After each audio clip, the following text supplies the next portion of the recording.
Bonjour à tous, bonjour, bienvenue dans ce nouvel épisode de l'Instant Social, votre rendez-vous mensuel avec Culture RH et Harmonie Mutuelle, le webinaire qui décrypte pour vous l'actualité sociale, alors l'actualité législative et jurisprudentielle, pour 1 heure d'action et concrète à mettre en place dans votre quotidien RH. Alors, moi, je suis Virginie Ardouin, je suis consultante experte en droit social auprès de Culture RH. J'ai été RH pendant des années dans diverses structures et entreprises. Donc, je connais le recrutement à faire le vendredi pour le lundi matin, les nouvelles réformes à appliquer alors même qu'on n'a pas fini de comprendre les précédentes. Donc, l'objectif de ce webinaire, c'est vraiment de vous aider à décrypter en 1 heure l'essentiel de l'actualité du droit social et jurisprudentiel. Alors, pour ce webinaire, pour ce 3e épisode, je suis accompagnée par Barthélémy Gasse, le fondateur d'Alphonse. Bonjour Barthélémy. Bonjour Virginie, bonjour à tous. Ravi d'être parmi vous aujourd'hui et de participer à ce webinaire. Alors, moi, je suis enchantée de te recevoir dans ce webinaire, surtout que là, c'est le dernier webinaire, donc le webinaire de février, on avait parlé des salariés expérimentés et du fameux diagnostic à faire sur les salariés expérimentés suite à la loi du 24 octobre 2025. Et donc, j'imagine que vous avez tous mis en place ce diagnostic, que vous avez tous mis à jour votre BDESE. Et donc, aujourd'hui, je me disais, mais maintenant qu'on a fait ce diagnostic, ce serait peut-être intéressant d'échanger sur mais je fais quoi avec tous mes salariés expérimentés, parce que avec toutes les réformes sur les retraites, 62, 65, le cumul emploi-retraite, la retraite progressive, je ne sais plus ce que je peux faire, ce que je ne peux pas faire. C'est pour ça que je me suis dit que ça serait intéressant de partager avec toi cette actualité, puisque tu es le fondateur d'Alphonse. Est-ce que tu peux nous dire un petit peu ce qu'il en est? Qu'est-ce que c'est Alphonse? Alors, je suis désolée, j'ai un petit problème. Je n'arrive pas à passer les slides. Je ne sais pas si Alors, tu peux. moi j'ai la Oh, main. Voilà, c'est bon. c'est chouette direct. Travail collaboratif. On va faire un travail d'équipe. Voilà. Non, mais Alphonse, du coup, nous, on a vraiment pour mission d'aider les DRH à piloter et optimiser la gestion des 50 plus. Alors, déjà, c'est la première, donc des travailleurs expérimentés. Pour nous, c'est à partir de 50 ans. Il y a beaucoup de. Voilà, on peut se dire 58, 60. Mais souvent, je trouve que la retraite, en fait, quand on parle de retraite, on parle de départ en retraite, on parle d'offboarding, on parle de sortie de l'entreprise. Malheureusement, quand on parle de ça, bah, c'est bien pour le collaborateur parce que ça l'accompagne. C'est parfois un peu tardif parce qu'il s'est fermé beaucoup de portes. Et surtout, ça n'a pas d'impact au sein de l'entreprise directement. C'est bien en termes de marque employeur et pour accompagner le départ, mais il n'y a pas on n'aide pas les 50 plus à avoir de la visibilité sur leur fin de carrière et à construire cette décroissance, je dirais, après 50 ans, parce que on a un modèle en France où jusqu'à la fin, on monte en responsabilité, et puis d'un coup, on s'arrête, ce qui est très dur, parce qu'on se définit par la valeur travail quand même. Une des questions d'ailleurs qu'on nous pose dans la rue, c'est dans la rue. Quand on rencontre quelqu'un, c'est de qu'est-ce que vous faites dans la vie? On va dire je travaille là-dedans, voilà, ou je suis retraité. Mais retraité, c'est pas une activité, c'est simplement un statut qui permet on perçoit une pension de retraite, mais on peut être retraité actif dans une association, président d'un club de sport, voilà, ou continuer à travailler d'ailleurs, ou continuer à travailler à la retraite. Enfin, il y a plein de Ou s'occuper de ses petits-enfants. S'occuper de ses petits-enfants, les danses d'un parent en port d'autonomie, voilà, il y a plein de voies possibles. Donc voilà, on aide en tout cas les DRH à faire ça. Voilà, dans les grandes lignes, ça fait 10 ans qu'on existe. Alors vous allez dire, en fait, aujourd'hui j'ai 34 ans, comment est-ce que j'ai commencé à m'intéresser à 24 aux seniors globalement et à la retraite? En fait, on avait créé une première plateforme qui accompagnait les retraités. Et on s'est rendu compte que le problème, il n'était pas quand les gens étaient à la retraite, il était en amont, il fallait anticiper et co-construire cette transition. Et voilà, ça fait 10 ans qu'on existe. On travaille avec des entreprises là, comme Reden, Spiel-Batignolles et Harmonie Mutuelle, notamment, qui accompagnent tous ces adhérents et donc certains de vos salariés dans cette transition-là. Et puis, on a rejoint le groupe Bayard avec le Club Landois, qui est présidé par Sybille Lemaire en 2023. Donc, on a été racheté par le groupe. Voilà. Et aujourd'hui, on a plus de 180 000 utilisateurs, travailleurs expérimentés qui sont inscrits, et donc pas mal de matières et de personnes qu'on a pu accompagner. Pour vous dire rapidement les axes sur lesquels on peut aider, c'est vraiment d'aider à sécuriser la fin de carrière des collaborateurs. Comme il y a souvent beaucoup d'erreurs sur les relevés, ou même de doutes envers les caisses de retraite, parce qu'on se dit souvent qu'il y a des erreurs, il n'y en a pas forcément, mais même pour ceux pour qui il n'y a pas d'erreur et des carrières assez linéaires, il y a des doutes. Et donc, c'est d'arriver à sécuriser la fin de carrière pour valider une date de départ, et vous, gagner en visibilité, savoir qui part, quand, comment et dans quelles conditions. Et en fait, c'est quelque chose qui est impossible à savoir aujourd'hui, puisque vous n'avez pas le relevé de carrière des collaborateurs et que c'est assez compliqué à obtenir. Et ensuite, c'est d'aller réduire les coûts, parce que on en parle pendant ce webinaire, mais beaucoup d'actualités, de choses à mettre en place, de veille à réaliser.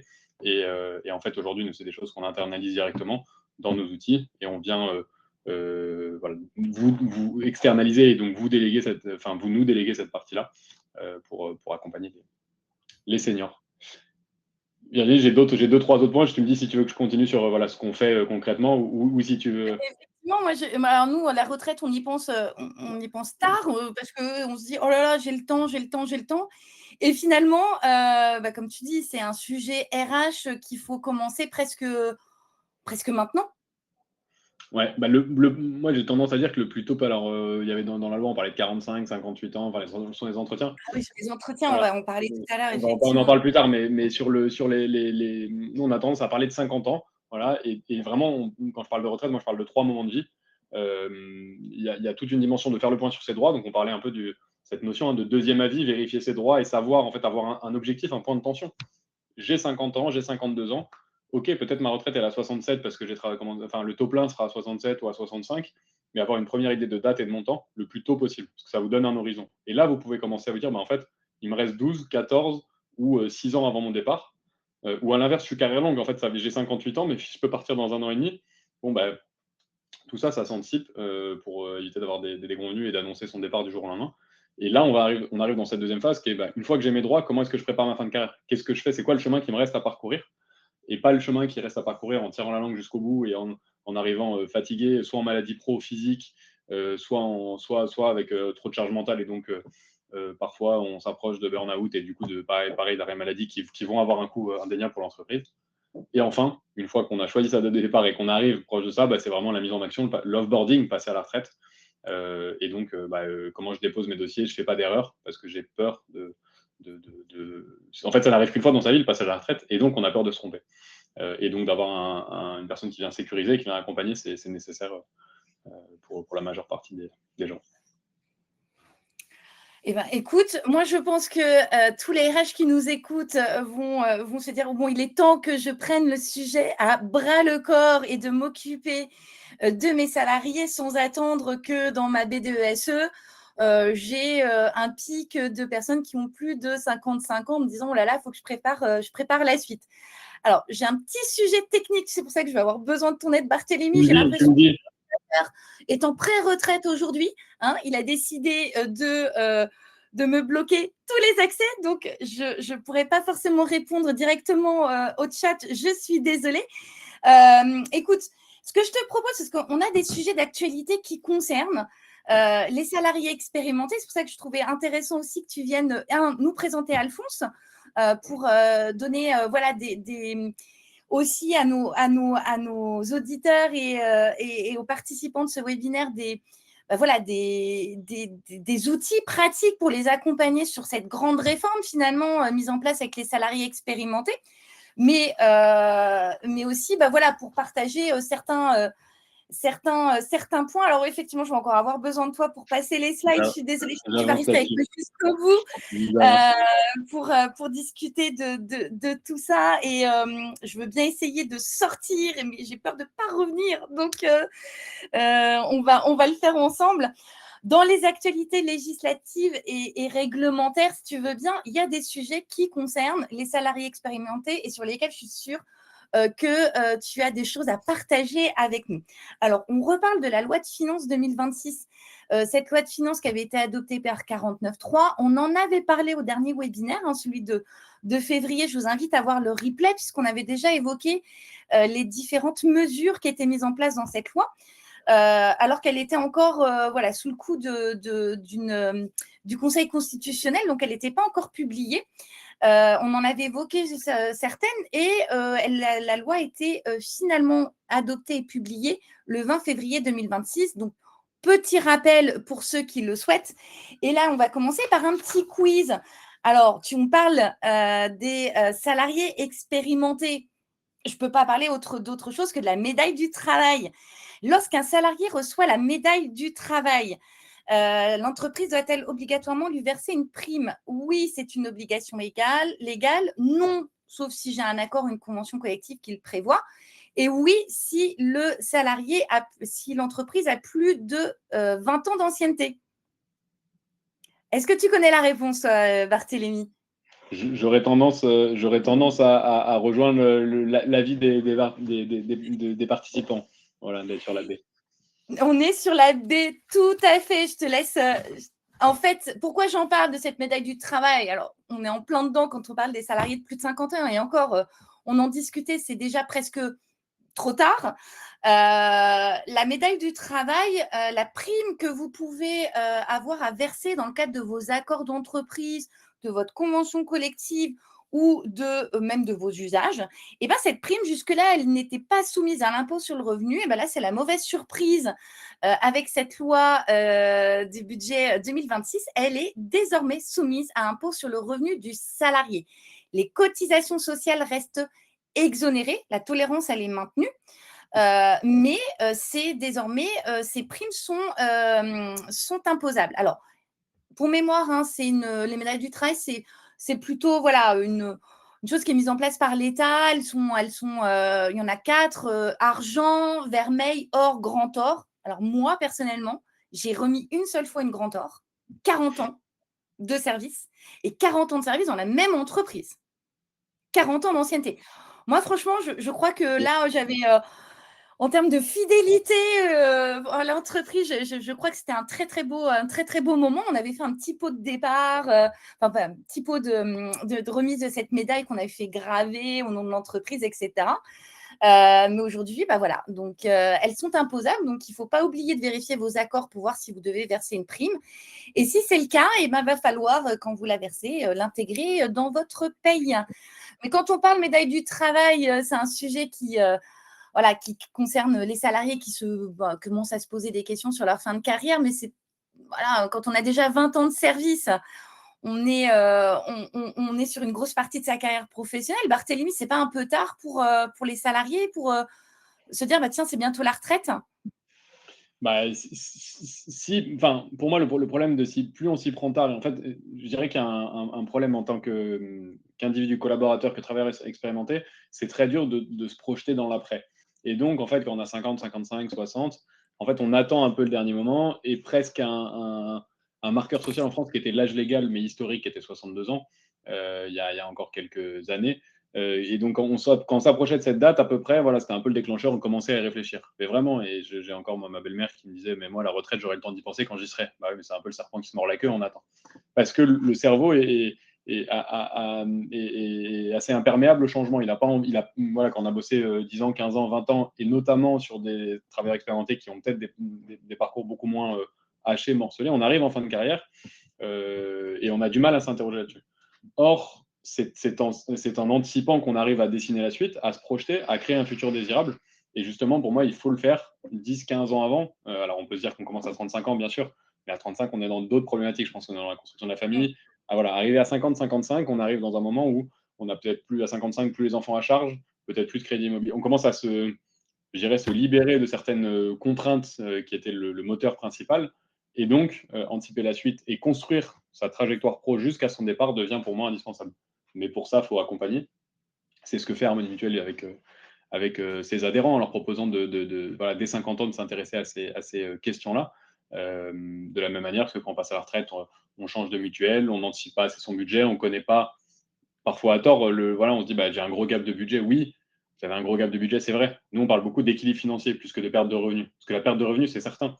Mais en fait, si jamais vous avez plus de crédit immobilier, plus d'enfants à charge, parfois des besoins qui sont moindres, à la retraite, il faut regarder aussi de combien j'ai besoin. Et en fait, ce qui est intéressant, c'est plutôt de regarder l'équilibre, les revenus certes, mais de ce dont j'ai besoin, plus que de regarder que seulement la diminution de revenus. C'est obligatoire, là, il va y avoir une diminution de revenus qui est importante. Je pense que ce n'est pas le bon prisme à faire. Et donc, si on anticipe, on prend des mesures assez tôt, notamment comme de l'épargne, faire un dernier investissement immobilier s'il y a besoin. Enfin voilà, il y a des leviers d'action, mais des leviers d'action qui existent suffisamment tôt. Voilà pourquoi faut l'anticiper à mon sens. Bon, j'ai encore un peu de temps, j'ai juste la médaille argent, je suis pas encore à la vermeille, donc donc c'est bon. Mais voilà, ça m'interroge aussi sur la suite. Je ne sais pas si c'est pour les personnes qui nous suivent et se disent, bon, en fait, même pour moi, finalement, je suis aussi un salarié, un RH est aussi un salarié. Se dire, bah, un jour, je vais peut-être arrêter derrière. Pour Sur l'anecdote, les... pour l'anecdote en 2 secondes, souvent quand on fait des pilotes avec des entreprises et qu'on lance et qu'on accompagne, bah, en fait, on a les DRH qui peuvent être dans cette situation, qui disent bah, en fait, je vais le tester moi-même, je suis concerné et se rendre compte de ça. Donc c'est assez Bah intéressant. oui, Et on a des DRH qui du coup font le pilote en plus des salariés mais pour eux-mêmes. ah bah oui, mais on est les meilleurs testeurs de toute façon, on oublie, hein, mais on est les meilleurs testeurs en tant que salarié, c'est la double casquette qui fait ça. Mais effectivement, voilà, donc c'était la petite anecdote aussi sur les primes pour médaille du travail qui sont désormais imposables. On avait, je te laisse, Ouais. on va trouver un petit geste pour pardon, Tu me franchement, je ne dis, tu pourrais me même dis. pas répondre à vos questions, je suis désolée. Le timbre fiscal de 50 euros, on en avait parlé la dernière fois. Vous savez, maintenant, pour aller saisir le Conseil des prud'hommes ou le tribunal judiciaire, depuis le 1er mars, on doit payer un timbre fiscal de 50 euros. Alors, il y a des fois, on a du mal à voir des formulaires et des textes rapidement. Ah ben là, celui-ci, il n'y a pas de sujet. Vous avez déjà le paiement dématérialisé qui est mis en ligne sur servicepublic.gouv. Donc, c'est mis en place depuis le 1er mars, ce fameux timbre fiscal. Ensuite, on a les exonérations, donc frais de transport et pourboire. Pareil, on en avait parlé, ça fait partie des mesures du budget 2026 qui nous intéressent particulièrement. Donc, l'exonération de charges sociales et fiscales sur la prise en charge patronale des frais de transport, domicile, travail. Je rappelle, ce n'est pas un avantage, c'est de droit, c'est prévu par la loi. Donc, on ne le met pas dans ses annonces d'emploi. Et puis, pour les pourboires, il y a une prolongation des régimes d'exonération. On sait que ce sont des secteurs d'activité qui sont extrêmement difficiles à recruter. Donc, si en plus, on peut leur laisser les pourboires qui sont donnés par les clients, et on sait que parfois, ce n'est pas toujours évident, on a de moins en moins de monnaie, c'est effectivement une bonne nouvelle aussi pour ces salariés de ces secteurs d'activité. Ensuite, on a la taxe d'apprentissage. Alors, la taxe d'apprentissage, jusque-là, les associations, organismes, fondations, congrégations, etc., y échappaient. Et bien, c'est plus le cas. C'est fini aujourd'hui. Les associations et les organismes à but non lucratif sont désormais assujettis à la taxe d'apprentissage. Et même si elles ne sont pas redevables de l'impôt sur les sociétés. Alors, c'est une mesure qui est rentrée en vigueur avec la publication de la loi, donc financement 2026, mais il y a une tolérance au 1er mars 2026, c'est-à-dire qu'on ne fait pas ça en plein milieu de trimestre. Pourtant, on est habitué à voir des choses un peu bizarres en termes de mise en œuvre de certains textes. Là, on a une tolérance. Donc, si vous êtes RH de ce type d'entreprise, en tout cas d'associations et d'organismes à but non lucratif, sachez que désormais, il va falloir penser à mettre en place le versement de cette taxe d'apprentissage dans les conditions de droit commun. Donc, il faut absolument que vous mettiez à jour vos process par rapport à ça. Ensuite, dans les actualités, une qui était attendue, le compte personnel de formation. On espérait que le décret ne passe pas et finalement, ça y est, il est là. Décret du 26 février 2026. Aujourd'hui, selon les formations que vous vouliez faire avec votre compte personnel de formation, bonne nouvelle, vous aviez le reste à charge qui était de 103,60 euros. Et aujourd'hui, vous avez aussi un plafonnement pour la prise en charge par votre CPF de la formation. Ça veut dire quoi? Ça veut dire que vous aviez 4 000 euros sur votre compte personnel de formation. Vous souhaitiez faire une formation en droit du travail pour être des super RH expérimentés sur les réglementations sociales et autres. Cette formation coûte 2 000 euros. Et bien finalement, vous ne pourrez financer via votre CPF qu'à hauteur de 1 500 euros et vous allez sortir 500 euros de votre poche, même si vous aviez assez d'argent sur votre compte. Alors, pour les formations classiques, 1 500 euros. Pour le bilan de compétences, 1 600. Mais attention, petite précision, avec un délai de carence, c'est-à-dire que entre deux bilans financés par les fonds publics, il faut laisser passer 5 ans. Donc, si vous vouliez changer, passer de RH à élever des chefs dans le Larzac en 2027 et en 2030, vous dites que c'est finalement pas ça et que vous voulez retourner sur un autre métier, eh ben, vous ne pourrez pas faire financer un deuxième bilan de compétences puisque vous n'aurez pas respecté ce délai de carence de 5 ans. Et puis, on attendait les précisions sur le permis de conduire, donc réservé aux demandeurs d'emploi ou s'il y a un financement minimum de 100 euros, c'est-à-dire si l'employeur cofinance avec le salarié ce permis de conduire. Alors, ça a un vrai impact sur vos plans de développement de compétences si vous aviez l'intention de cofinancer des formations avec un financement CPF de vos salariés et vos propres budgets. Et ben, c'est un petit peu le coup dur pour toutes les personnes qui souhaitaient s'engager dans des formations. Alors, Barthélémy, on en discutait quand on préparait l'émission. Pour moi, quand on disait tout à l'heure, quand on se dit la retraite, on va s'occuper des petits-enfants, on va partir en voyage, on va faire du jardinage, mais tu as aussi des personnes qui clôturent leur vie professionnelle et qui finalement se donnent une deuxième vie professionnelle après la fin de... Et Ouais. justement, c'est un coup dur aussi pour eux ou c'est à la Alors, marge? c'est sûr que c'est compliqué en termes de B2C. Je reviens pour mettre un petit peu de contexte, pardon, je reviens juste sur la slide que j'ai passée rapidement tout à l'heure ici, pour vous dire, voilà. Là, je vous ai raconté les 3 moments sur lesquels on intervenait. Et en fait, on est à la fois éditeur de logiciels pour accompagner les RH et en même temps, on fait de la formation. Et donc, on a vraiment 2 niveaux. Le premier, en fait, qui est la plateforme Alphonse, qui est aujourd'hui proposée par Harmonie Mutuelle pour laisser en autonomie tous les collaborateurs ou les adhérents sur ces 3 moments de vie-là se renseigner, s'informer. Et ensuite, il y a certains collaborateurs qui ont besoin d'accompagnement. Et après, on a donc 3 types d'accompagnement. Le bilan retraite, qui va être un bilan retraite en digital, à distance, mais voilà, somme toute, je ne m'étends pas dessus assez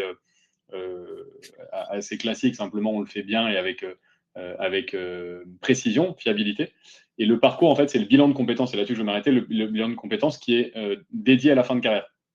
On a des coachs et des experts retraite qui accompagnent parce qu'un bilan de compétences à 57 ans, vous allez voir quelqu'un comme ça dans un de vos salariés, il va dire mais pourquoi je vais faire un bilan de compétences à 57 ans? Ça porte assez mal son nom, je trouve. Un bilan de compétences, bien sûr, c'est pour faire le point. Ça ne veut pas dire tout envoyer balader. Ça peut être se repositionner dans l'entreprise. Ça peut être s'interroger sur mon poste et en fait, pourquoi finalement je suis bien dans ce poste-là et retrouver de l'énergie dedans. Voilà. Simplement, si on veut ouvrir des portes et réfléchir à des changements quand on a 58 ans, il faut connaître l'impact de ces actions à 58 ans. Donc, on peut parler de chômage, de rupture co, de retraite. Enfin, il y a plein de dispositifs en fait qui s'ouvrent en fin de carrière. Et donc, ouvrir une voie pro, ça veut dire aussi étudier ses droits à retraite. Et quel est l'impact de ses choix aujourd'hui sur sa future retraite? Sinon, à 58 ans, personne ne prend de décision. Voilà. Donc, le CPF, on peut en parler parce que nous, le parcours est finançable via les crédits personnels de formation. Je reviens sur la slide du CPF. Hop. Voilà. Et donc, on connaît très bien parce qu'on est organisme de formation, on fait du bilan de compétences pour les seniors. Donc, forcément, c'est un coup dur pour tous je dirais, les individus qui souhaitent financer ça, parce qu'on a un panier moyen qui est autour de 3 000 euros selon les offres de bilan de compétences. Donc, forcément, là, c'est arrivé il y a 2 semaines. Hein. Donc, ça fait 1 an, tout le monde en parle, du plafonnement, etc. Et puis, en fait, c'est supprimé, remis, supprimé, remis. Donc, on s'adapte à partir du moment où c'est passé, parce que sinon, on passerait son temps à s'adapter. Et donc, c'est arrivé il y a 2 semaines. Donc, on revoit aujourd'hui nos offres. Moi, ce que je voulais vous dire aujourd'hui, c'est que je pense que c'est une opportunité pour les entreprises, à mon sens aussi, puisqu'à l'époque, il y avait 103 euros et quelques en effet de reste à charge, donc c'était à la main du collaborateur. Il n'a pas besoin de demander à son entreprise s'il peut faire cette formation, etc. Là, finalement, comme il reste des restes à charge importants ou relativement importants, nous aujourd'hui sur le bilan de compétences, on est à 2 000 euros.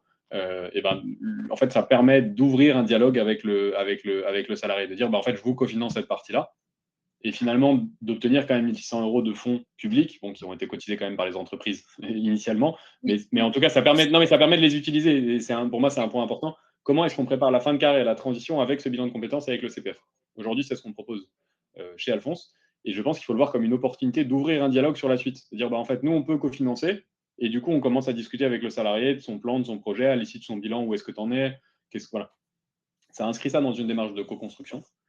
Et pourquoi il faut aussi prendre très tôt, c'est qu'en passant à la retraite, globalement, la Caisse des dépôts, on connaît très bien le milieu, fait des contrôles dès qu'on atteint l'âge légal. Donc même si la personne travaille encore et n'est pas encore à la retraite, il va y avoir des contrôles. Donc ça devient assez compliqué à nous passer l'âge légal. En gros, dès que la personne a atteint son âge légal, on ne l'inscrit plus parce que ça met en risque l'organisme de formation. On a des contrôles et donc il faut le faire suffisamment tôt. Et en plus, pour moi, c'est un droit de poursuivre. En fait, c'est pas parce qu'on est à la retraite qu'on arrête de travailler. Le CPF, il est fait pour la transition professionnelle. Donc peut-être c'est pour monter une auto-entreprise, peut-être c'est pour créer son entreprise et bosser à mi-temps. Voilà. Et souvent, le bilan de compétences nous ouvre des voies de la retraite progressive. Voilà, ça peut être des sujets intéressants. Mais voilà. Donc je le verrai, même si c'est un coup dur, je le verrai comme une opportunité pour tous ceux qui nous écoutent aujourd'hui en se disant si on a un petit budget, comment est-ce qu'on utilise ces 1006 en ayant le contrôle alors qu'avant, en fait, le salarié faisait ce qu'il voulait. De toute façon, toutes les contraintes réglementaires, moi, je suis persuadée que les RH, et on est très créatifs là-dessus, hein, on peut en faire des vrais leviers d'opportunités et des politiques et des process RH performants. Tout dépend de l'entreprise et tout dépend effectivement de ce qu'on souhaite mettre derrière. Bonne nouvelle, j'ai récupéré mon écran et la possibilité de passer les slides. Parfait, alors je te Et laisse je la vais main. pouvoir répondre à vos questions. On va avancer parce qu'on a différents points, mais c'est intéressant d'avoir aussi un autre point de vue sur ces sujets qui nous intéressent tous aujourd'hui. Et puis l'objectif de ce webinaire, c'est quand même de donner au RH des points de repère ou au moins des choses peut-être à creuser derrière par rapport à leur propre situation. Dans les autres actualités, le CERFA reconversion, pareil, on en parlait au mois de février dans le cadre de l'épisode 2 de l'instance sociale. Donc, ça y est, le formulaire officiel est disponible. Vous allez pouvoir mettre en place vos périodes de reconversion. Ça peut être aussi pour des salariés qui souhaitent changer à la fin de leur carrière en interne ou en externe. Et pour les... alors, Bénédicte pose une question. Les certifications RNCP, non, c'est hors Cléa de mémoire. Je vais vérifier pour le plafond. Pour moi, il n'y a que Cléa qui n'est pas concernée par le plafond. On ne vide pas son sac en entretien dans les autres actualités. Alors, LinkedIn en parle partout. Je ne pouvais pas faire autrement que d'en parler. Et j'étais même pas au courant qu'on faisait encore ce genre de pratique de recrutement à notre époque. Donc, il y a eu effectivement une réponse du ministère du Travail qui a été publiée sur une pratique en recrutement qui consistait à demander à une candidate de vider son sac à main. Alors, pourquoi ? Je ne sais pas, pour vérifier qu'elle était bien organisée, si elle avait beaucoup de maquillage, si elle avait des enfants, parce que quand on est maman, on a souvent des doudous qui traînent dans les sacs. Donc, c'est confirmé, c'est une pratique illicite, discriminatoire. Il n'y a pas de lien avec le poste. C'est une atteinte à la vie privée et c'est une discrimination fondée sur le sexe, puisque le sac à main est plutôt un accessoire féminin et on ne demandait pas à ces messieurs de vider leur sac à dos. Donc, une pratique totalement illicite. Donc, formez vos recruteurs, vos managers. En tout état de cause, il faut se former à la non-discrimination au recrutement. C'est des sujets sur lesquels on a beaucoup à gagner en termes de marque employeur aussi. Je vous rappelle qu'il y a une obligation de formation à la non-discrimination. Auditez vos guides d'entretien, préparez, faites des entretiens structurés. On ne fait pas d'improvisation. On essaye vraiment de faire matcher les compétences et le profil et le poste. Donc, c'est vraiment dans cet objectif. Et puis, anticiper la transposition de la directive salariale. On va en parler tout à l'heure. Elle arrive. On ne pose pas de questions sur le salaire actuel ou le salaire antérieur. Donc, voilà. Donc, c'était la petite anecdote sur les actualités sur le sac à main des femmes qui doit rester privé et pour lequel un recruteur n'a pas le droit d'aller fouiller. Dans les autres sujets, on a un accord national interprofessionnel. Il y a un projet d'avenant du 25 février 2026 qui vient encore mettre un coup d'arrêt à la rupture conventionnelle. Rupture conventionnelle qui, avec la loi de financement de la sécurité sociale, s'était vue prendre un petit forfait social à 40% pour les sommes supérieures à l'indemnité légale ou conventionnelle. Sur la partie supralégale, là, on a aussi un sujet lié à l'indemnisation avec une durée d'indemnisation réduite pour ceux qui s'inscriraient suite à une rupture conventionnelle. Donc 15 mois contre 18, 20,5 mois pour les plus de 55. On le sait, Barthélémy, hein, le sujet du retour à l'emploi des salariés d'un certain âge, c'est tout l'objectif aussi des salariés expérimentés. C'est pas forcément évident. Là, si en plus on vient dans le cadre d'une rupture conventionnelle qui peut être demandée, alors parfois pour des questions aussi personnelles ou des problématiques avec, on voit dans des burn-out et autres pour certains collaborateurs, ça aussi, ça doit inquiéter un petit peu les salariés de plus de 50 ans en se disant, bah, moi, j'ai été prêt à faire une rupture conventionnelle, mais demain, je ne suis pas sûr d'aller jusqu'à la retraite. Ouais, ouais, exactement. Bah, alors, il y a même deux facteurs. Il y a la durée de l'indemnisation suite à une RC, et ensuite, il y a même la prolongation. Je ne sais pas si tout le monde est au courant, mais en fait, quand vous arrivez à l'âge légal, mais que vous n'avez pas encore le taux plein, avant le chômage, vous pouvez vous prolonger. Mais ça dépend si vous y arrivez avant, après, si vos droits s'arrêtent avant ou s'ils s'arrêtent pendant. Enfin, en fait, c'est très, très complexe. Et je ne peux pas vous résumer d'ailleurs en une slide les cas. C'est pour ça que nous, enfin, aujourd'hui, la plateforme qu'on a, elle fait qu'on automatise, permet de donner une réponse précise à chaque personne. Ouais. C'est un vrai sujet. Et en fait, du coup, personne n'ose prendre un risque, changer de poste, essayer autre chose. Et en fait, ça crée de l'immobilité, justement.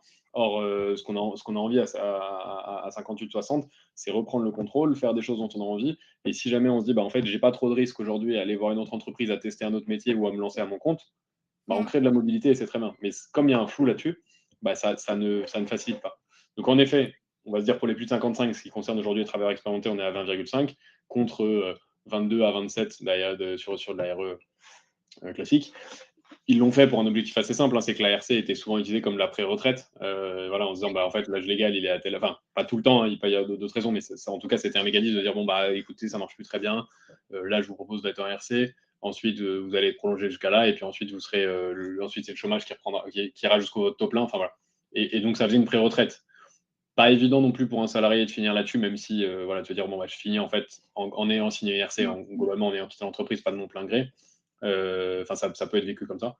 Donc, voilà, faut voir comment quel est l'impact concret sur les départs, mais surtout, je trouve qu'il faut apporter de la transparence là-dessus, parce que c'est ce qui permettra aux salariés de prendre des décisions. Et si vous ne le clarifiez pas, bah, chacun reste dans l'ombre, de peur de faire une erreur, parce que bah, tant qu'ils sont salariés en CDI, ils ne vont pas bouger, parce que ça les amènera jusqu'à leur départ. On a encore un peu de temps, hein, c'est un accord national interprofessionnel. On a jusqu'au 23 mars pour qu'il soit signé par les partenaires sociaux. Oui, c'est Et encore puis en après, il faudra une transposition législative. Donc, Et c'est c'est pas encore 25 à ans, jour, mais un peu ça plus. peut. Ouais, Rentrer, ça rentrer peut. dans le c'est rentrer, bon, mais c'est dur, ouais, c'est dur à dire. Ouais. Ça peut peser dans les dernières négos que vous pourriez avoir avec justement ces sujets, et notamment pour les plus de 55 ans avec cette réduction attendue sur la durée d'indemnisation. Je passe, ça peut concerner certains d'entre vous. On a une loi qui est passée le 23 février 2026 pour la confidentialité des consultations juridiques écrites par des juristes d'entreprise. Alors, il faut un diplôme qui soit l'équivalent d'un master en droit. La consultation doit bien évidemment dire qu'elle est spécifique, confidentielle, et puis il faut les garder dans un classement séparé. Donc, ça fait partie des lois qui sont intervenues dernièrement depuis notre dernier webinaire. Voilà, pour votre information, je vous laisse regarder voir la loi si ça vous concerne plus directement. On a l'entretien de parcours professionnel. Les questions-réponses ont été publiées par le ministère du Travail. Alors, je vous invite à aller le voir. Alors, on n'aura pas le temps de rentrer dans le détail de l'articulation des délais entre les entretiens professionnels, les entretiens de parcours professionnel. Ah ben, on passe de 2 à 4, quand est-ce que je le fais? Vraiment, les questions-réponses qui ont été publiées donc, en février 2026 sont vraiment très, très explicites et vous reprennent bien ces différents parcours. Donc, tous les 4 ans, bilan à 8 ans, les nouveaux entretiens mi-carrière, moins de 45 ans, et fin de carrière 2 ans avant 60 ans. Et puis, le fait effectivement, de devoir réviser vos accords, si vous en aviez, avant octobre 2026. Donc, je vous invite vraiment à le lire. Mais d'ailleurs, 45 ans, c'est trop jeune, 58, c'est trop tard pour penser au relevé de carrière, à la retraite. Parce que finalement, c'est ça, on a des entretiens mis en place par les RH, mais concrètement, c'est soit trop tôt, soit trop tard.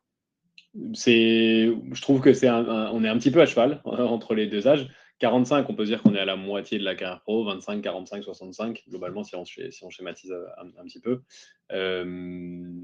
L'avantage de 45, c'est que ça permet d'ouvrir le dialogue assez tôt sur la suite et vraiment il n'y a aucune dimension de quand est-ce que tu pars à la retraite. Alors qu'avant, quand on était à 60, 62, voilà, qu'on avait ces discussions-là, le message derrière, implicitement, et d'ailleurs, du coup, c'était un peu le tabou et on n'osait pas vraiment aborder cette question, c'est quand est-ce que tu pars en retraite. On n'osait pas d'ailleurs aborder cette question puisque on n'est pas censé demander quand est-ce que la personne part en retraite. Compliqué sans avoir cette date-là de construire un plan de sortie, de faire de la transmission de compétences vers d'autres collaborateurs, d'anticiper les recrutements, enfin, voilà. Mais bon, il y avait un peu un tabou. À 45, on ne peut pas être suspecté de ça, en fait, si on discute de cette seconde partie de carrière-là, je veux dire, c'est suffisamment loin.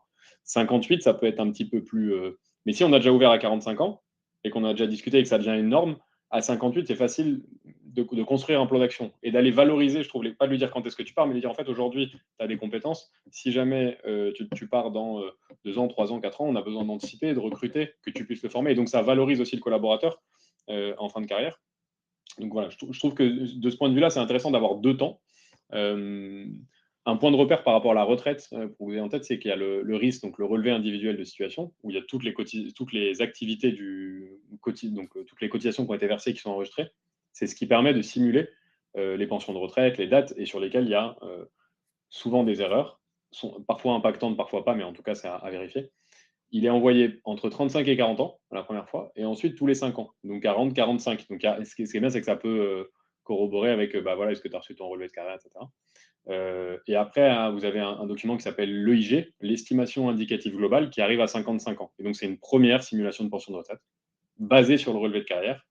Si le relevé de carrière a des erreurs, forcément, la simulation qui est envoyée est fausse. Mais voilà. Moi, ça me semble important, en tout cas, à 58 ans, c'est aussi l'occasion d'anticiper les risques. On parle tout à l'heure de maladie, mais qui vont avoir un coût important pour l'entreprise. Donc, on peut aussi voir que le temps investi là est un investissement pour éviter une maladie physique. On en a déjà eu dans des entreprises qu'on a accompagnées. Voilà, si on travaille avec des entreprises du bâtiment, par exemple, avec des charges lourdes, il y a des gens qui ont des compétences. C'est dur de recruter dans ces métiers-là. Et on a envie de les garder, mais peut-être qu'il y a une carrière à faire en retraite progressive. Donc un chef de chantier qui a expérimenté, qui va pouvoir transmettre ce qu'il connaît et qui travaille peut-être pas 5 sur 5 avec les contraintes de ce métier-là jusqu'à 63, 64 ans. À l'inverse, sur des métiers peut-être plus de bureau, mais à responsabilité managériale avec la charge mentale, comment est-ce qu'on arrive à alléger en fait ces sujets-là, notamment quand on arrive à 58-60, on s'occupe de ses parents en perte d'autonomie, donc on commence à avoir les enfants qui sont en études, les parents qui vieillissent, le boulot où ça fait 30 ans, 40 ans qu'on est à fond. Donc voilà, comment est-ce qu'on arrive à moduler un peu cette carrière, retraite progressive, cumul emploi-retraite.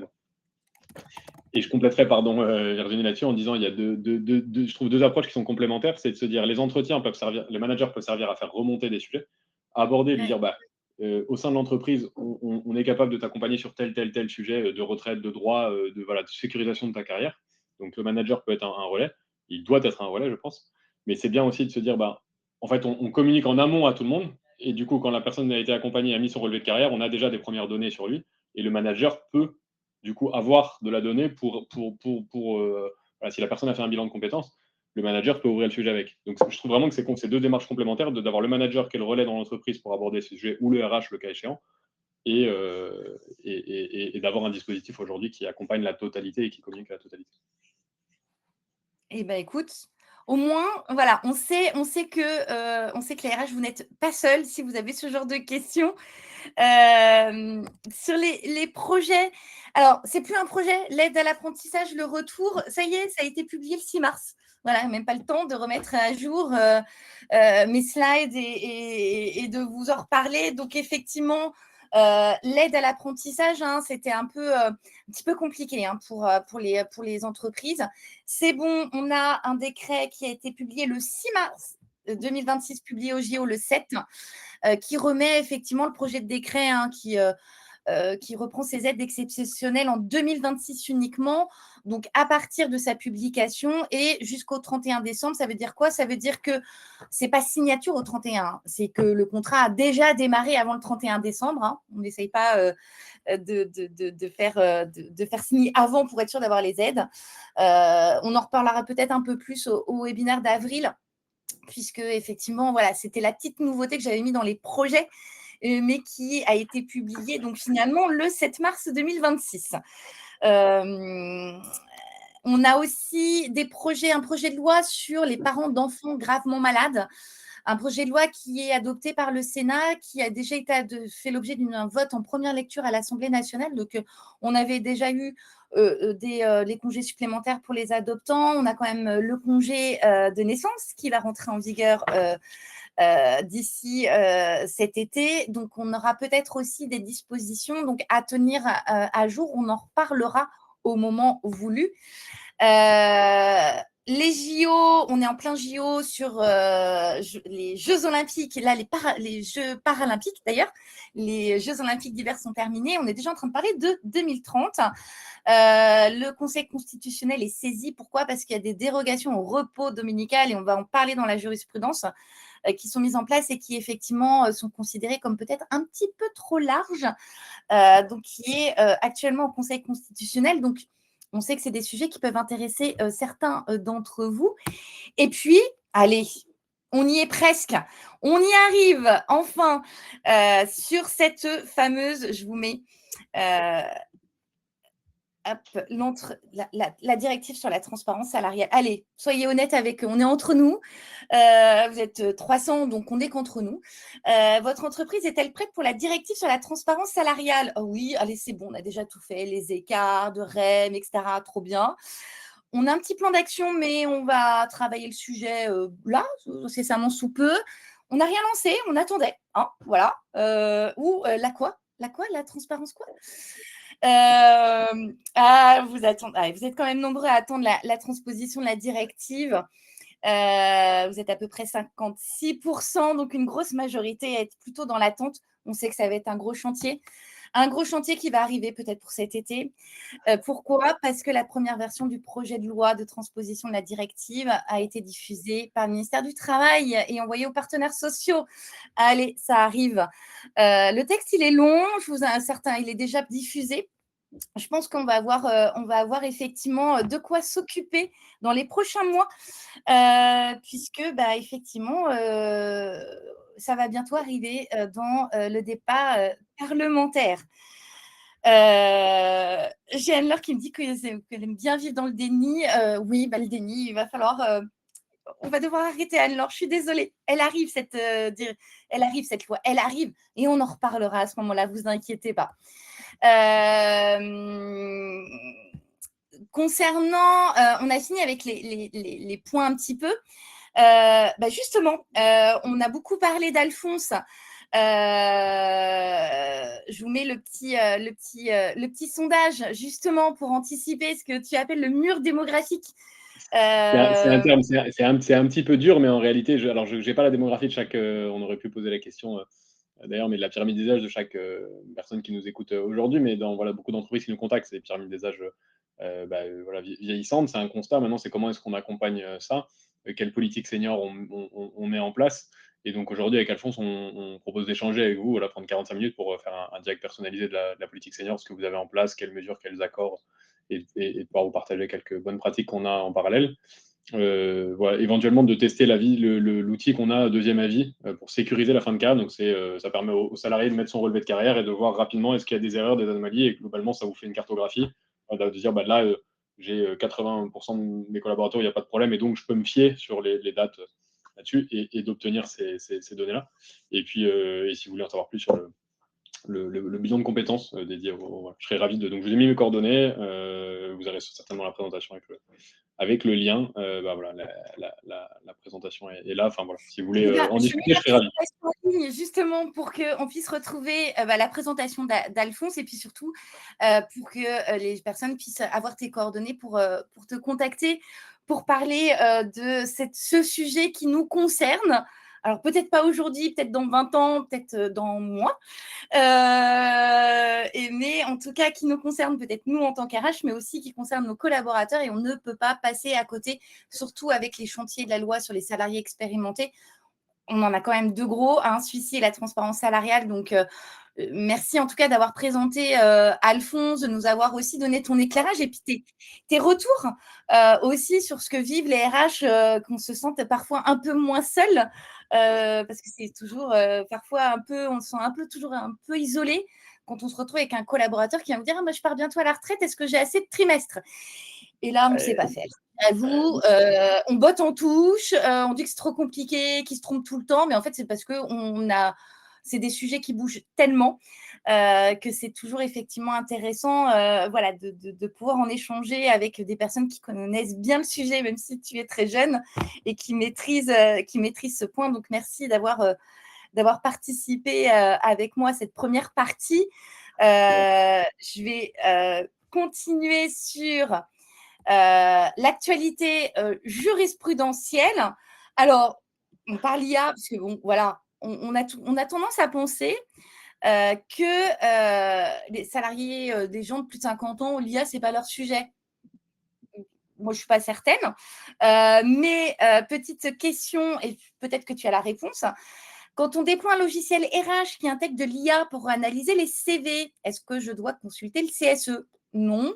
De toute façon, voilà, c'est un simple outil informatique. Oui, parce que les salariés sont évalués, ou oui, parce qu'il s'agit d'une nouvelle technologie. On parle beaucoup d'IA, je ne pouvais pas faire autrement. Tu Moi, regardes les moi, réponses pour… moi, je l'ai pas. Je regarde non, non, j'ai les réponses sous les yeux, donc ça va être biaisé. J'aurais tendance à dire oui, mais pour lequel des deux oui, je ne sais pas. D'accord. C'est oui, de toute façon. C'est pas un simple outil informatique, l'IA, puis on va avoir l'IA Act. Hein. Ça, pareil, on en reparlera parce que ça va bouleverser. On a eu le RGPD pour les RH, on a l'IA Act qui va tomber. L'IA, le CSE doit être consulté. On a l'exemple avec, alors c'est le tribunal judiciaire de Nanterre, hein, voilà, c'est pas encore la cour de cassation qui a donné sa position sur le sujet, mais un logiciel qui intègre de l'IA constitue une nouvelle technologie au sens du code du travail. Et qui dit nouvelle technologie dit consultation du CSE. Sinon, c'est quoi? C'est un risque de délit d'entrave. Et puis, en plus, vu les craintes des collaborateurs aujourd'hui sur l'IA va me prendre mon poste parce qu'ils ne vont plus avoir besoin de moi pour faire certaines tâches, tout va être automatisé. Surtout, ne passez pas aux côtés aussi de la possibilité avec vos partenaires sociaux d'échanger sur ce sujet et peut-être même de rassurer sur ce point-là. L'IA doit faire l'objet d'une consultation du CSE, auditer vos outils, anticiper une consultation CSE et puis derrière. Alors, Nathalie me demande, y compris dans les petites entreprises, à partir du moment où vous avez un CSE, effectivement, alors après, il y a des consultations obligatoires, mais vaut mieux moi, je prône plus de transparence que pas assez de transparence. Et vu les inquiétudes qu'il y a derrière l'IA en termes de perte de données, de confidentialité, de risque de perte d'emploi, on a vu des grosses entreprises mettre dehors, alors plutôt aux États-Unis, parce qu'ils ont une autre façon de gérer derrière. Mais effectivement, c'est des vraies craintes, donc faites-le. Et surtout que c'est des craintes de licenciement pour motif économique. Et on a 2 jurisprudences au mois de février sur le licenciement économique. Un qui va concerner la période de référence, c'est-à-dire qu'il faut vous le savez, hein, on a différents motifs de licenciement économique, dont un qui va être lié à la baisse significative du chiffre d'affaires. Donc là, dans l'arrêt en lui-même, on était sur des trimestres. On parle bien de trimestres et pas d'années. C'est bien prévu dans le Code du travail en trimestre. Et il faut comparer des mêmes trimestres sur les mêmes périodes de référence. Donc, la méthode de calcul, elle est importante pour la validité du licenciement. Donc, vraiment, essayez de rester sur cette notion de trimestre au moment de la rupture. Alors, pas au jour de la rupture, parce qu'on sait que la décision de licencier pour un motif économique, elle ne se décide pas le 6 mars pour le 10 mars. Donc, essayez quand même d'être très cohérent sur ces sujets. on sait que c'est assez important. Et puis, on a aussi, ça va peut-être plutôt concerner le sujet IA. Alors là, on est sur le Conseil d'État, mais ça vaut pour les salariés les salariés classiques, puisqu'on était sur un salarié protégé.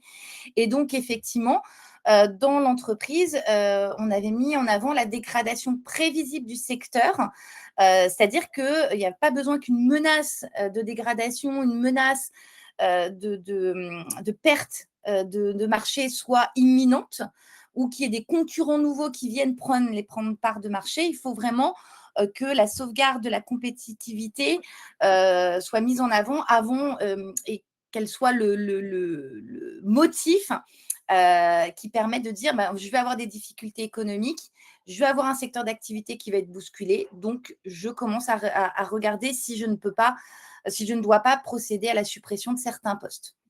Donc pareil, je vous invite vraiment sur les motifs économiques à faire extrêmement attention. C'est des motifs qui sont peu évidents à manipuler, contrairement aux motifs disciplinaires sur lesquels on est parfois un peu plus à l'aise, parce qu'on a des salariés qui sont très créatifs quand même en termes de fautes. En motifs économiques, vraiment faire attention aux dispositifs légaux. Intérim, clause de souplesse. Pourquoi on en parle? Alors, vous savez, il y a peut-être des entreprises qui font justement de l'intérim ou qui prennent des intérimaires. Vous savez, la clause de souplesse, c'est la clause qui permet de dire ma mission, elle pourra être prolongée un petit peu de 1 ou 2 jours. Voilà, 5 jours. Mais cette clause de souplesse, si votre contrat d'intérim s'arrête le 19 mai, votre avenant à ce contrat d'intérim, il ne peut pas être fait le 20, c'est après la fin du contrat. Et ça vaut aussi pour les CDD en règle générale. Ça veut dire quoi? C'est que quand vous avez une date de fin de contrat, que ce soit intérim ou CDD, on ne fait pas signer la prolongation, on ne fait pas commencer de prolongation le lendemain. C'est quoi le risque? Requalification en CDI. Donc, il faut vraiment faire attention à bien sécuriser vos process, à bien noter les dates de fin de vos contrats CDD ou intérim et faire signer les avenants avant le terme initial. C'est-à-dire que là, pour bien faire, l'avenant aurait dû être signé soit le 19 mai avant la fin de la mission, soit le 18, mais surtout pas après le 20. Et là, on est quand même sur des risques de requalification en CDI qui peuvent être assez forts et assez impactants pour vos budgets derrière. Donc, soyez extrêmement vigilants. L'adresse du domicile. Alors, on le sait, la notion de vie privée est extrêmement importante en entreprise. L'adresse du domicile relève du droit à la vie privée. Alors là, on est dans un cas un peu particulier où l'employeur avait transmis à un syndicat la lettre d'une salariée qui était, elle aussi, salariée protégée. Et le syndicat affiche le courrier avec l'adresse de la salariée. Pas bonne idée non plus de la part du syndicat, mais c'est l'employeur qui a été, lui, mis en cause pour atteinte à la vie privée, puisque l'adresse relève du droit à la vie privée, c'est l'article 9 du Code civil. Et là, qu'est-ce que ça veut dire dans ces cas-là? C'est l'atteinte à la vie privée, c'est un droit à réparation automatique par des dommages et intérêts. Il n'y a pas besoin de prouver que ça pose un préjudice, que ça a causé un préjudice. Vous affichez avec l'adresse du collaborateur, atteinte à la vie privée, droit des dommages et intérêts devant le Conseil des prud'hommes. Donc vraiment, faites très, très attention quand vous communiquez des éléments sur les règles relatives aux données personnelles. On parle beaucoup de la RGPD, mais ça vaut aussi pour tout type de transmission de données personnelles, puisqu'effectivement, on est quand même sur des sujets extrêmement sensibles, avec derrière des dommages et intérêts qui peuvent être demandés par les collaborateurs. Vous devez faire attention à occulter les données personnelles qui ne sont pas nécessaires quand vous communiquez des éléments RH à des tiers et même en interne. C'est pour ça que sur les listes électorales pour les élections du CSE, par exemple, on ne met pas les adresses des collaborateurs. On ne met même pas les dates de naissance, on met l'âge. Alors parfois on a des bonnes « Oh, je ne te donnais pas cet âge-là », mais on ne met surtout pas les adresses. Et comme beaucoup vont peut-être renouveler leur CSE, mettez ça aussi dans vos bonnes pratiques au moment d'afficher vos listes électorales. On arrive sur la fin de ce webinaire, mais je vous invite déjà à vous inscrire à celui d'avril. On aura peut-être un peu plus d'infos d'ailleurs sur la transparence salariale. Mais pour finir, sur l'actualité jurisprudentielle, on parlait du dimanche dans le cadre de la loi qui est proposée pour les JO 2030. Eh bien, attention, on n'impose pas le dimanche comme ça. Ça veut dire quoi? Ça veut dire que dans le cadre de si vous souhaitez que vos collaborateurs viennent travailler le dimanche, vous ne pouvez pas dire ah non, non, non, c'est un simple changement des conditions de travail, c'est un simple changement de mes horaires, je ne rajoute pas d'heures. Non, non. On ne prive pas les salariés de son dimanche, c'est une modification du contrat de travail. Ça veut dire quoi? Ça veut dire que le salarié peut refuser cette modification et vous devez rester en l'état puisque le licenciement serait considéré comme sans cause réelle et sérieuse. Alors, attention, on le sait, c'est des sujets extrêmement sensibles, les horaires de travail. Si vous êtes sur des simples changements de conditions d'horaire de travail, par exemple, vous avez un salarié qui commence à 8 heures, vous lui demandez de commencer à 8h30, il ne peut pas refuser en principe et s'il refuse, vous pouvez procéder à son licenciement pour faute puisque c'est un non-respect de ses obligations contractuelles. Par contre, si vous commencez à dire, au lieu de commencer à 8 heures, tu vas commencer à 15 heures, tu vas finir à 23 heures, le salarié pourrait très bien mettre en avant sa vie personnelle, sa vie familiale et que cette modification de ses horaires de travail entraîne une atteinte disproportionnée à sa vie personnelle et familiale. Et dans ces cas-là, il pourrait être justifié, son refus pourrait être justifié sur ce motif-là et le licenciement qui serait prononcé pourrait être considéré comme sans cause réelle et sérieuse. Donc, un changement d'horaire, c'est jamais anodin, on le sait, ça se réfléchit en amont, on vérifie dans quelle situation on est juridiquement. Est-ce que je change simplement les horaires de travail qui sont pas dans le contrat de travail, qui sont juste affichés comme des horaires collectifs et dans ces cas-là, je peux l'imposer. Par contre, si je bouscule les horaires de travail de telle manière à ce que les salariés se retrouvent à travailler la nuit ou à travailler le dimanche, on n'est plus sur le pouvoir de direction de l'employeur. Il faut être extrêmement vigilant et là, traiter peut-être au cas par cas selon les collaborateurs et de ne pas hésiter peut-être dans certaines situations à voir dans quel délai ils peuvent se conformer aux nouveaux horaires de travail de l'entreprise. Donc vraiment, faites très attention. Je le dis et je le redis pour ceux qui nous suivent depuis le début de ces webinaires, toujours vérifier vos accords d'entreprise, vos contrats de travail. C'est la base effectivement sur laquelle vous saurez si vous pouvez ou pas engager telle ou telle action. Si bien évidemment votre salarié a des contrats prévus dans son contrat de travail, on ne fait rien sans son accord, sans un avenant. La question ne se pose même plus. Donc, soyez extrêmement vigilants. Et puis, dans certaines situations, il faut peut-être parfois engager le dialogue avec le salarié, comprendre pourquoi il ne peut pas modifier ses contrats de travail, trouver les leviers qui lui permettraient peut-être de le faire parce que c'est important pour l'entreprise, mais surtout faire attention à cette notion changement de conditions et changement de contrat de travail. Transaction après rupture conventionnelle. Alors, on parle souvent on a parlé de la rupture conventionnelle. On sait que on en parle souvent en ce moment, c'est un vrai sujet. Hein. On a l'impression que c'est les ruptures conventionnelles qui ont mis en déficit France Travail, mais c'est pas toujours pour ça. On a la Cour de cassation qui, le 4 février 2026, a été précisé un point, et un point qui a son importance. Le salarié signe une rupture conventionnelle. Sa rupture conventionnelle est homologuée. Et puis, il met en avant auprès de son employeur voilà, des difficultés dans le cadre de l'exécution de son contrat de travail. Et donc, le salarié et l'employeur signent une transaction sur l'exécution du contrat de travail. Alors, ça peut être sur le paiement d'heures supplémentaires, ça peut être des dommages et intérêts liés à des conditions de travail dégradées. Et on le sait, les dommages et intérêts dans le cadre de transactions ne sont pas soumises à impôt sur le revenu ni cotisation.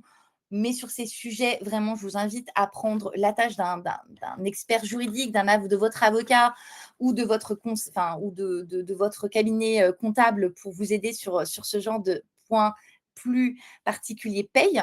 Et donc, ce salarié signe une transaction sur l'exécution de son contrat et puis vient quand même devant le Conseil des prud'hommes réclamer un complément de son indemnité de rupture conventionnelle qui avait été mal calculée. Et là, l'employeur dit non, non, on a signé une transac, hein, ça ne marche plus. Ah bah non. Non, non, non, la transaction, elle vaut pour l'exécution du contrat de travail. Le salarié pouvait tout à fait, lui, aller demander un complément sur les conditions de rupture de son contrat de travail.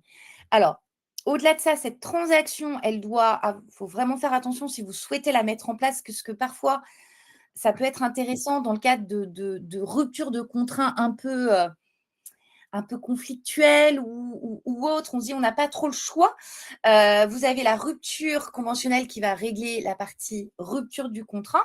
Mais si vous souhaitez aussi travailler, enfin voilà, mettre fin au conflit sur la partie exécution du contrat, il faut une transaction qui doit être signée après l'homologation et pas avant.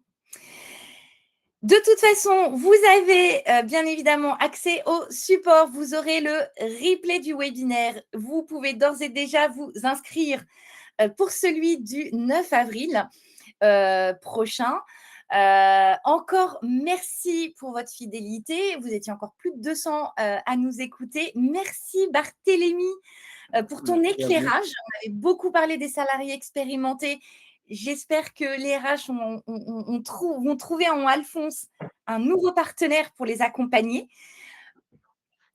Merci, bah, je serais ravi. Et puis si, voilà, je sais qu'il y a des entreprises qui sont adhérentes à Harmonie Mutuelle, donc si vous voulez aussi découvrir la plateforme, n'hésitez pas à m'écrire, à écrire à votre conseiller Harmonie, et puis on vous envoie le lien. Il est accessible à tous les salariés depuis l'espace Harmonie et moi, voilà, directement. Donc en se connectant sur l'espace adhérent, vous aurez accès à la plateforme. Et puis si vous voulez en savoir plus, bah, n'hésitez pas à nous contacter, on monte un rendez-vous avec Harmonie en parallèle. Et En merci tout cas, de m'avoir reçu, c'était très c'était intéressant. un plaisir d'échanger avec toi sur tous ces sujets. En tout cas, moi, je vous dis donc à dans un mois, jeudi 9 avril, pour un nouvel épisode de l'Instant Social. Encore, désolée pour les joies du direct, j'avais sans avoir accès à mon ordinateur. Je pense que je suis bonne pour la pré-retraite ou un bilan de compétences pour savoir si je suis encore douée pour ce genre de sujet. En tout cas, merci. Très bon après-midi à vous. Et encore merci pour votre fidélité. Et encore merci Barthélémy pour ce moment Merci à partagé. vous. Bonne fin À de très journée. vite. Merci. Merci.